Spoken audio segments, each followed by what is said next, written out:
جب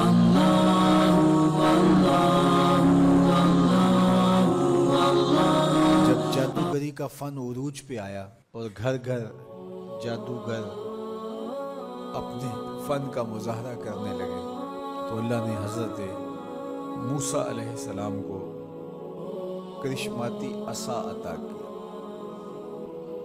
جو جادو کے فخر کو توڑ کے رکھ دیتا ہے. کبھی اژدہا بن جاتا ہے، کبھی ٹارچ بن جاتا ہے، کبھی اتنا لمبا ہوتا ہے کہ پتے جھاڑ لیتے ہیں، کبھی ٹیک لگا کے کھڑے ہو جاتے ہیں. تو یہ عصا ان کو بطور معجزہ عطا کیا گیا جب جادوگری کا فن پورے عروج پر تھا. موسیقیت کا جب بانکپن آیا اور موسیقی کے ذریعے لوگوں کو مسحور کیا جانے لگا تو اللہ نے حضرت داؤد علیہ السلام کو وہ آواز کا جمال عطا کیا کہ جب وہ زبور پڑھتے تھے تو اڑتے پرندے رک جاتے تھے. ایسا حسن عطا کیا. لوہے کی صنعت عروج پہ آئی اور لوہے کو گرم کر کے نرم کیا جاتا، ڈھال کر کے زرہیں تلواریں بنائی جاتی، ضروف بنائے جاتے.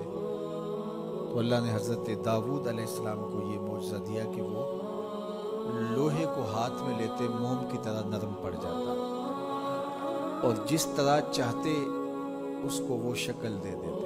طب یونانی جب اپنے مرتبہ کمال کو پہنچتی ہے اور ہر مرض کی تشخیص، تدبیر اور علاج معالجہ دریافت کر لیا جاتا ہے، لیکن 3 امراض کا علاج طب یونانی سے نہیں ہو سکتا ہے. مادرزاد اندھے کی آنکھوں میں روشنی نہیں رکھ سکتے، کوڑی کے جسم کو شفا نہیں دے سکتے، تیسرا ان کے پاس موت کا علاج نہیں ہے. تو طب یونانی کے عروج کے زمانے میں حضرت عیسیٰ آتے ہیں تو ان تینوں مرضوں کا علاج لے کے آتے ہیں. مردے کو ٹھوکر مارتے ہیں، وہ اٹھ کے باتیں کرنے لگ جاتا ہے. کوڑی کے جسم پہ ہاتھ پھیرتے ہیں، اسے شفا مل جاتی ہے. نابینا کی آنکھوں پہ ہاتھ رکھتے ہیں، نور اترنے لگتا ہے. مصر کے کوچہ و بازار میں جب حسن والوں کے حسن کے چراغ جلنے لگے اور ایک سے بڑھ کر ایک حسین دل لبھانے لگا، ان کی عشوہ ترازیاں نیندیں اچاٹ کرنے لگیں تو اللہ نے حسن و جمال کے زمانے میں حضرت یوسف علیہ السلام کو معجزہ جمال دے کے بھیجا.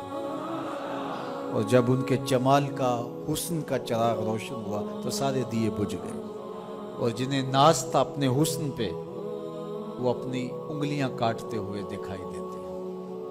تو ہر دور میں ایسا ہوا. آپ انبیاء کی تاریخ پڑھتے جائیں اور ان کے معجزات دیکھتے جائیں اور اس دور کا عروج اور بانکپن آپ کو جو ملے گا، معجزہ اس کا توڑ آپ کو نظر آئے گا. جب میرے اور آپ کے آقا و مولا تشریف لائے تو زبان و بیان کا عروج تھا، قرآن دیا گیا. قرب قیامت میں انسانی ارتقاء اور مادی ترقی اور اپالو یازدم کے ذریعے چاند پر جانے کی باتیں ہونی تھی اور لوگوں نے مریخ پر جانے کی تیاریاں کرنی تھی. تو اللہ نے اپنے محبوب کو دوسرا بڑا معجزہ معراج عطا کیا کہ دنیا الٹی چھلانگیں بھی لگاتی پھرے، وہاں کسی کا خیال بھی نہیں پہنچ سکتا جہاں محمد عربی کے قدم پہنچ گئے.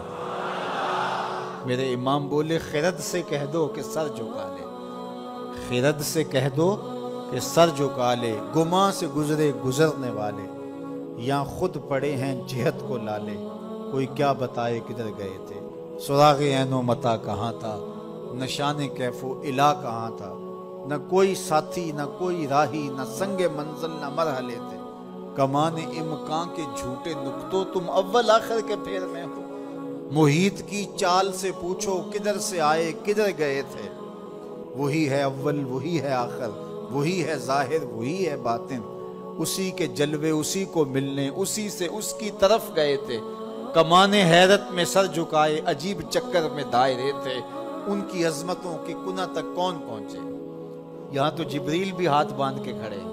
جب جبریل نے کہا کہ حضور آگے میں نہیں جا سکتا تو کہا وہی لانے والے اب آنا آگے، جو در دوستی مخلصم یافتی، جب دوستی میں تو نے مجھے مخلص پایا ہے تو پھر راستہ کیوں چھوڑ رہا ہے. تو عرض گزار ہوئے اگر یک سر منہ برتر پرم فروغ تجلا بسوزت پرم لو دنو تو خط وطن لہ ترک دو، اس سے آگے میں بڑھ نہیں سکتا، اگر ایک قدم بھی آگے بڑھوں تو جل کے راکھ ہوتا ہوں۔ تو جہاں جبریل بھی پیچھے رہ گئے، ملائک بھی پیچھے رہ گئے، کوئی فلک تے رہ یار گیا، کوئی جا سدرہ تے ہار گیا، ایک کالیاں زلفاں والا سی جڑا عرش تو بھی لنگ پار گیا، کوئی حد ہے ان کے عروج کی بلغ العلا بے کمالی۔